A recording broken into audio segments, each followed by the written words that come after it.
E agora a gente vai falar sobre alongamento ósseo. Eu quero saber, você já ouviu falar sobre isso alguma vez? Olha, um tratamento feito para corrigir casos de diferença de tamanho nos membros.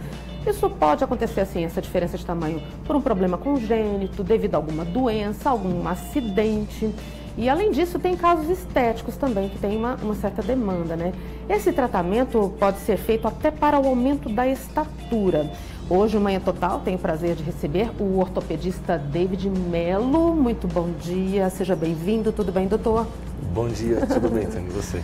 Então, a gente começou aqui antes do programa, desse nosso momento aqui ao vivo, começou a falar que não é uma coisa relativamente nova, é uma subespecialidade da ortopedia? Sim, essa área de alongamento ósseo, ela é uma subespecialidade da ortopedia. Ela, aqui na região de Uberlândia, do Triângulo Mineiro, ela teoricamente era desconhecida, é nova nessa região. Então eu vim de São Paulo para cá justamente para suprir essa demanda, essa falta de profissional nessa região. E desde aí a gente começou a fazer os casos aqui. Graças a Deus a gente está tendo bastante sucesso, né? Que tratamento é esse que pode alongar um membro? Isso, na verdade assim, o pessoal não conhece, né? Até curioso, mas é uma ferramenta, é um tratamento ortopédico que a gente tem, justamente você falou muito bem, para corrigir a discrepância, a diferença do tamanho dos membros. Essa diferença, ela pode ser causada por algum problema congênito, uma criança tem algum problema e evolui durante o início do crescimento com alguma alteração já de crescimento, e quando ela é detectada, ela deve ser corrigida. Pode ser durante a fase adulta, né, que o paciente teve um acidente, por exemplo, evoluiu com uma fratura e teve uma diferença de tamanho do membro, então precisa também ser normalizada a estatura. Isso desde a grande sacada do alongamento ósseo, ela na verdade ocorreu, ela vem desde 1905, foi o primeiro caso descrito de alongamento. Então, até aquele momento, o princípio da ortopedia é que quando você tem uma fratura, por exemplo, um exemplo, teve uma fratura da tíbia, que é um osso da perna. Você coloca haste, placa, parafuso, qualquer material de síntese para promover a compressão da fratura, juntar os dois fragmentos e assim formar o calo ósseo. O calo ósseo, a consolidação da fratura, é uma formação óssea, né? A partir de 1905, a grande sacada foi, a partir dessa fratura, se eu não fizer mais essa compressão, se eu fizer a distração, ou seja, a separação dos fragmentos, numa certa velocidade, que não seja nem tão lenta, que não deixe promover a consolidação, e nem tão rápida, para que forme uma neovascularização, vasos novos locais, para promover essa formação óssea, você separando os fragmentos, você vai alongando o osso. Então essa foi a grande sacada. E a partir daí a gente foi aperfeiçoando o material a ser utilizado.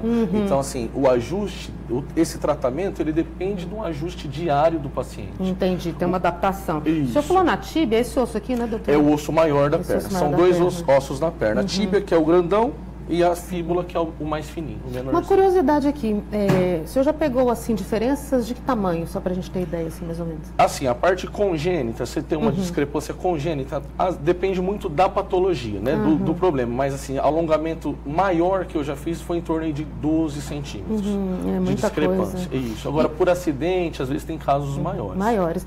E aí a gente pode explicar para o pessoal de casa, eu já quero convidar as pessoas para participarem com a gente. Quem tiver perguntinha pode mandar aqui para o Dr. David, participe com a gente através do nosso WhatsApp. Essa discrepância pode causar uma série de problemas, né? Vamos enumerar alguns? Sim, as principais são as degenerações articulares, as dores e desgastes articulares, né? Então, joelho, tornozelo, quadril, dores em coluna, então são as principais queixas, que elas devem ser corrigidas o quanto antes, porque a longo prazo elas vão se agravando cada vez mais. Muitas vezes a pessoa nem imagina que precisa fazer e que existe a possibilidade. Qualquer que seja o tamanho, vai trazer uma consequência para o futuro? Sim, claro que assim, a gente tem sempre que fazer a avaliação do paciente, porque a gente precisa ver exatamente qual que é o tamanho da discrepância que ele tem. Quando ele tem uma discrepância pequena, de 1,5 centímetro, 2 centímetros, é possível realizar a compensação, seja ela por calçado, uma palmilha, né? Quando é maior do que 2,5 centímetros, 3 centímetros, aí já está indicado o alongamento. Né? A partir daí a gente já orienta que seja feito o procedimento cirúrgico. Tem perguntinha chegando para a gente, eu quero agradecer a sua audiência aqui no nosso Manhã Total, você de toda a região, você que está ligadinho também pela internet. A pessoa não se identificou aqui, mas a pergunta é o seguinte: como é que é a recuperação de uma cirurgia como esta? Isso é uma pergunta muito interessante, Tânia, porque é feita a cirurgia, então depois a gente vai ter algumas imagens para exemplificar melhor. É provocada uma fratura. Como eu disse, para promover a separação óssea, a gente tem que promover uma fratura, que é extremamente controlada, precisa, mas é uma fratura. Né? Montado esse aparelho na perna, e a grande vantagem, e eu sou até chato com isso, é que eu cobro muito que o paciente...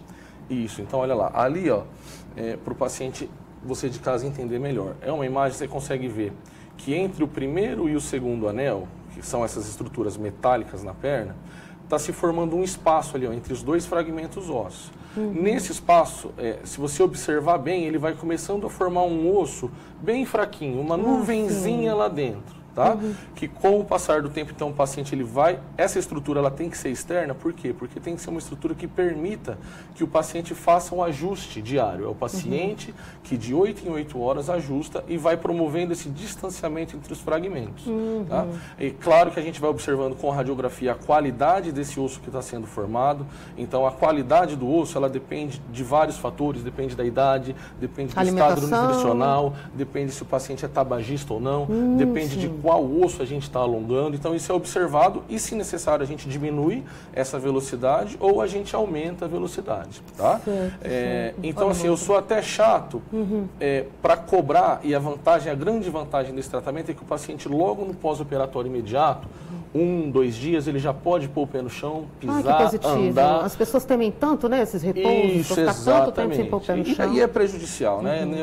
A intenção é não deixar ninguém acamado, a intenção é mobilizar. Isso ajuda, acelera o tempo de consolidação. Bacana. E tem uma pergunta aqui muito importante. Essa pergunta aqui é da Luciana Medeiros. Obrigada, viu, Lu, pela audiência aqui com a gente. Ela diz o seguinte: e no caso do tratamento estético, quanto tempo que uma pessoa pode ver a diferença no caso da estatura, né? Até quanto que se pode aumentar? Isso, sim. Normalmente, com um alongamento simples, né, quando é feito só uma fratura do osso que a gente vai alongar, até uns 5, 6 centímetros. Tá? É possível de ser realizado.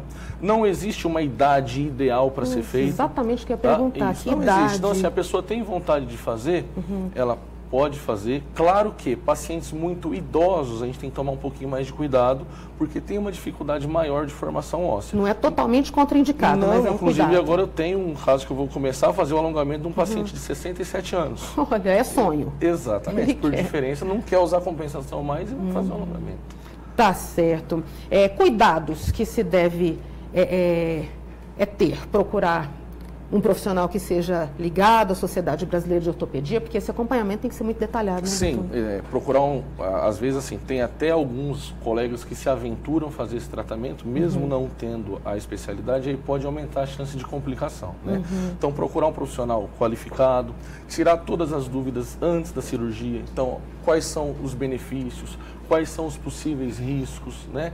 O acompanhamento ele é feito quase que semanalmente no início, então eu tenho um contato muito próximo com os meus pacientes, inclusive assim, contato telefônico. Por quê? Porque é uma coisa nova, o paciente não sabe. Então, doutor, isso aqui é normal? Eu posso fazer isso? Me manda foto. Então a gente vai tendo esse contato, porque não pode ter erro no tratamento, né? Tem que ser uma coisa...